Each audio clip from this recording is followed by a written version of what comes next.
Tamil queen நேர்களுக்கு வணக்கம். Sun டிவியில் ரொம்ப சுவாரஸ்யமாக விறுவிறுப்பாக போயிட்டு இருக்க சீரியல் தான் எதிர்நீச்சல் தொடங்கிறது. இந்த சீரியலில் சக்தி கதாபாத்திரத்தில் சூப்பராக நடிச்சிட்டு இருக்கிற சபரி அவர்களை பற்றின தெரியாத நிறைய சுவாரஸ்யமான விஷயங்களை இந்த வீடியோவில் பார்க்க போகிறோம். இந்த வீடியோக்கான கேள்வி என்ன அப்படின்னா, எதிர்நீச்சல் தொடங்கிறது சீரியலில் சக்திக்கு ஜோடியாக நடிக்கிற இவங்களுடைய பெயர் என்ன? சீரியல் கதாபாத்திரத்தின் பெயர் தெரிஞ்சால் மறக்காமல் கீழே இருக்கிற கமெண்ட் பாக்ஸில் பதிவு பண்ணுங்கள். சக்தியாக நடிக்கிற இவருடைய முழு பெயர் பார்த்திங்கன்னா சபரி பிரசாத். இவர் 1995 ஆகஸ்ட் 19 சென்னையில் பிறந்திருக்காரு. இவருடைய அப்பா பார்த்திங்கன்னா ஒரு பிஸ்னஸ்மேன். இவரும் காலப்போக்கில் பிஸ்னஸ்மேனாக தான் ஆயிருந்திருக்காரு. அதாவது ஸ்டார்டிங்லேருந்தே அவருடைய அப்பாவுக்கு ஆர்டிஸ்ட் ஆகணும்னு சொல்லி ஆசை. ஆனால் சில காரணங்களால் அவரால் ஆர்டிஸ்ட்டாக ஆக முடியல. அதனால் அவர் பார்த்திங்கன்னா பிஸ்னஸ் பண்ணிகிட்டு இருந்தார். இவருமே பார்த்திங்கன்னா அவருடைய அப்பா பிஸ்னஸ் கருத்து இவரும் அதை பார்த்துருக்காரு. சபரி லாஜிஸ்டிக்ஸ் அப்படிங்கிற அந்த பிஸ்னஸை ரன் பண்ணிட்டு வந்திருக்காங்க. அதுக்கப்புறம் அவர் படித்தது பார்த்திங்கன்னா எஸ்ஆர்எம் காலேஜில் பிடெக் படிச்சிருக்காரு. அவர் படிச்சுட்டு இருக்கும்போதே ஷார்ட் ஃபிலிம் வெப்சீரிஸ் அப்படின்னு சொல்லிட்டு நிறைய விஷயங்கள் அவர் பண்ண ஆரம்பிச்சிருக்காரு. அப்போ தான் அவருக்கு கலர்ஸ் தமிழில் தரி அப்படிங்கிற சீரியல் வாய்ப்பு கிடச்சிருக்கு. ஸோ அந்த சீரியல் மூலிமா மக்கள் மனசில் அவங்க லைட்டாக தெரிஞ்சாங்க, இடம் பிடிச்சார் அப்படின்னு சொல்லலாம். அந்தளவுக்கு அந்த சீரியல் அவருக்கு ஒரு சின்ன அடையாளத்தை கொடுத்தது. அதை தொடர்ந்து அவர் ஒரு சில படங்கள்லேயும் கூட நடிச்சிருக்காரு, சின்ன சின்ன ரோலில். நம்ம ஐஸ்வர்யா ராஜேஷ் அவங்க நடித்த அந்த ஃபர்ஹான், அதுக்கப்புறம் டிராகன் படத்துல எல்லாமே அவர் சின்ன ரோலில் நடிச்சிருக்காரு.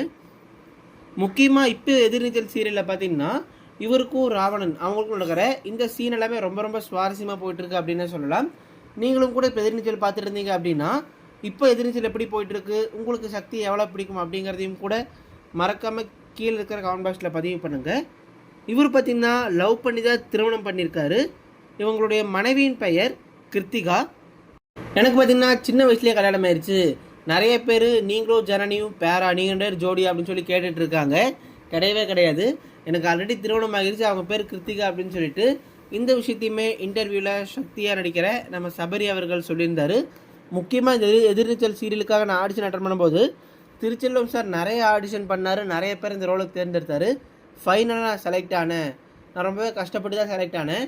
ஆனால் எதிர்நீச்சல் ஃபஸ்ட்டு சீரியலும் சரி, இப்போ தொடங்கிறதுலும் சரி, என்னுடைய முழு நடிப்பை நான் 200% என்னுடைய உழைப்பை கொடுத்துட்ருக்கேன். நிறைய மக்கள் அதுக்கு நல்ல வரவேற்பையும் கொடுக்குறாங்க. அதை நினச்சா எனக்கு ரொம்ப ரொம்ப சந்தோஷமாக இருக்குது. ஏன்னா நிறைய பேர் எங்கே பார்த்தாலுமே என்னுடைய கையில் என்னுடைய ஃபோட்டோ வரைஞ்சி கொடுக்கறது, எனக்காக கிஃப்ட்டு கொடுக்கறது, என் கூட ஃபோட்டோ எடுத்துக்கிறது அப்படின்னு சொல்லிட்டு இந்த மாதிரி விஷயங்களை தொடர்ந்து பண்ணிகிட்ருக்காங்க. அவங்க வீட்டில் ஒரு பையனாக என்னை பார்க்க ஆரம்பிச்சிட்டாங்க. அதுவே எனக்கு பெரிய சந்தோஷத்தை கொடுக்குது. முக்கியமாக எனக்கு இந்த சீரியல் நடித்ததுக்கப்புறமா என்னுடைய ஃபோட்டோஸ், என்னுடைய வீடியோஸ் எல்லாம் எடுத்து அவங்க இந்த சோஷியல் மீடியா பக்கங்களில் என்னுடைய பெயர்லேயே ஃபேன்ஸ் பேஜெல்லாம் க்ரியேட் பண்ணி சக்தி ஃபேன்ஸ் பேஜ், சக்தி ஃபேன்ஸ் கிளப் அப்படின்னு சொல்லி க்ரியேட் பண்ணி அதுலேயே என்னுடைய ஃபோட்டோஸை எடிட் பண்ணி என்னுடைய வீடியோஸை எடிட் பண்ணி அதில் போஸ்ட் பண்ணிகிட்ருக்காங்க. இந்தளவுக்கு என் மேலே அன்பை காமிச்சிட்ருக்காங்க. அதுக்கு நான் ரொம்ப நன்றி கடன் பட்டிருக்கேன். எல்லாருக்கும் ரொம்ப நன்றி மக்களே அப்படின்னு சொல்லிட்டு அவர் சமீபத்தில் சொல்லியிருந்தார். அது மட்டும் இல்லாமல் எனக்கு இந்த சீரியல் மாதிரியே இன்னும் நிறையா குணச்சித்திர வேடங்கள் நடிக்கணும்னு சொல்லி ரொம்ப ஆசை. எனக்கு குணச்சித்திர நடிகர்கள்னால் ரொம்பவே பிடிக்கும்.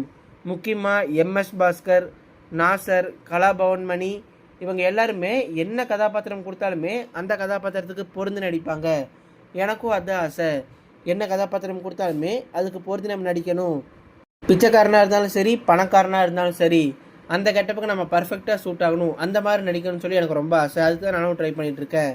அது மட்டும் இல்லாமல் எனக்கு சீரியலாக இருக்கட்டும் இல்லை சினிமாவாக இருக்கட்டும், அதில் என்னுடைய முழு உழைப்பை போடணும். எனக்கு டூயல் ரோல் நடிக்கணும்னு சொல்லி ரொம்ப ஆசை. நானே இரட்டை வேடங்களில், ஒன்றில் நானே வில்லனாகவும் இன்னொன்று நானே ஹீரோவாகவும் இந்த மாதிரி நடிக்கணும்னு சொல்லி ரொம்ப ஆசை இருக்குது. முக்கியமாக கண்ணு தெரியாத மாதிரி, காது கேட்காத மாதிரி, உடல் ஊன மாதிரி, இந்த மாதிரி நிறைய கஷ்டமான ரோலில் எடுத்து நடிக்கணும்னு சொல்லி ரொம்ப ஆசை இருக்குது. அதுக்காக ட்ரை பண்ணிகிட்ருக்கேன். கண்டிப்பாக அந்த மாதிரி கதைக்களம் வந்துச்சு நான் தொடர்ந்து நடிப்பேன் அப்படின்னு சொல்லியும் நம்ம சக்தி அவர்கள் சொல்லியிருந்தாங்க. உங்களுக்கு எதிர்நீச்சல் சீரியலில் வர எந்த கதாபாத்திரம் ரொம்ப பிடிக்குமோ அந்த கதாபாத்திரத்துடைய பெயரையும் ஏன் அந்த கதாபாத்திரம் ரொம்ப பிடிக்கும் அப்படிங்கிற அந்த கருத்தையும் கூட மறக்காமல் கீழே கமெண்ட் பாக்ஸில் பதிவு பண்ணுங்கள். இந்த வீடியோடைய ஆரம்பத்தில் கேட்ட மாதிரி சக்திக்கு ஜோடியாக நடிக்கிற அந்த கதாபாத்திரத்தின் பெயர் என்ன தெரிஞ்சால் கமெண்ட்டில் சொல்லுங்கள். நம்மளுடைய சேனலில் தொடர்ந்து பயோகிராஃபி அப்லோட் பண்ணிட்டு வரோம். அந்த வகையில் அடுத்ததாக எந்த சீரியல் நடிகருடைய பயோகிராஃபி வேணும் அப்படிங்கிறதையும் கமெண்ட்டில் சொன்னீங்க அப்படின்னா நாங்கள் உங்களுக்காக அந்த சீரியல் நடிகையுடைய பயோகிராஃபியை போஸ்ட் பண்ணுவோம். இது மாதிரியான சீரியல், சினிமா, செலிப்ரிட்டிகள், பிக் பாஸ் பற்றின அப்டேட்ஸ் எல்லாம் உங்களுக்கு டெய்லி தெரிஞ்சுக்கணும்னு சொல்லி நினச்சிங்கன்னா இப்போவே நம்மளுடைய தமிழ் குயின் சேனலை சப்ஸ்கிரைப் பண்ணி பக்கத்தில் இருக்கிற பெல் ஐக்கானை கிளிக் பண்ணி ஆல் அப்படிங்கிறத செலக்ட் பண்ணிக்கோங்க. அப்போ தான் நாங்கள் போகிற டெய்லி வீடியோ உங்களுக்கு நோட்டிஃபிகேஷனாக வரும். தேங்க்யூ.